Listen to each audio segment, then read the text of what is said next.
Hello, mini-holers. You might recall a girl. Her name was Mira. She was an apprentice and listened to whispers and picked up lost crystals, in a bid to bring back the Crystal Kingdom to shine it all. But what if instead it was not the ending? What would have happened had the biggest secret never lied in the sun, but in tagging along in listening? This second venture will entail Mira going further than ever, not only into rock or shade, not thence to action, but to calm in the background where real magic originates. Then hark, hark, one and all, since there is something more to be said by the kingdom. The awakening. The crystal heart was aroused. The towers had been filled with golden light, the colours came back, and people laughed throughout the kingdom. Mira to all of us. The apprentice that had heard her heart got back the stolen 3 crystals and fell to the door of a treasure that had been long awaited. This is how the people started to refer to her as the Heart Keeper. Not so. Mira felt like a hero, and she still trod the halls of palaces without a word. Sure, even after marriage, she would still like to listen more than talk. Some way in his heart, she had the impression that something still waited. The magic did not turn off. It had been just a matter of change. A new whisper. It was a calm night when Mira was buffing a basket of sky sapphires. They were to case the gates of the new palace. She listened to something as she laboured. Not loud, not scary, just deep. And a sound so lullaby, so soft, but in a language that she did not know. It emerged out of the crypt under the crystal heart, a room into which no one had ever entered since the awakening. Mira would go in the direction of the voice. With great ease, she descended the spiral staircase, across old stone walls, which yet re-echoed the forgotten voices. She dropped on one knee and touched the stone with her hand. There was a change in the hum, and as a murmur passed away, the one secret breeds another. The echo's map. Oddly enough, the same thing came to pass again that night, when she was in her workshop. Among her aged scrolls and dusty journals, now a new one of parchment had been sighted, a new one that she had not seen before. This was a map, and it was done with silver dust, but it did not indicate roads and towns. It displayed instead good tracks, responsive slings, unheard waves of sound running beneath the kingdom. Special crystals could only track them. In the middle of the map, there was one word. The Vault Echo. Mira gasped. They had only heard it talked about in puzzles. Others said that it was the birthplace of the first crystals.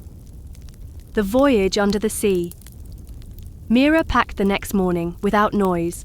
No guards, no ceremony. No more than her backpack, her compass, and the crystal flute, which she had carved herself when she was yet a student. She stole out of the castle and went down to its very roots, down labyrinthine tunnels of stone and antique corridors covered with dust. She went past pillars, carved and lanterns, which lighted up only when she played a correct melody. She reached at last a wall of clear quartz. She put her hand down on that surface and said lightly, "I never want power. I desire to know." The wall glistered, and gradually it opened. Echo Vault. Therein was a circular chamber as silent as could be. Here crystals would grow tall and glow faintly in the dim light. There was a pedestal right at the middle, and thereupon a very stone alone. It was not glowing, it was not refined, it appeared sombre and grey. But as Mira drew nearer, the stone throbbed, once, and whispered, "Everybody pleasantly hearing the truth has to say the truth." Mira drew a long breath, and now she said, she was talking of her fear, as regards still being a beginner, concerning not having an idea what to do next. It was even after and despite one having saved a kingdom. When her voice was resounding in the chamber, then the grey stone started shining. One is pink, the next blue, and then a gentle lavender halo. It is the crystal of voice. Mira stretched out and took up the rock. It was warm, had the feel of a hand she remembered. This was no treasure. It was not a gun. It was a listening stone, a crystal that was not bright enough to shine with the light, but with a sound. It said, "The kingdom magic never was just light. It is also voice. It is veracity." These are words of boldness, to speak out and to listen.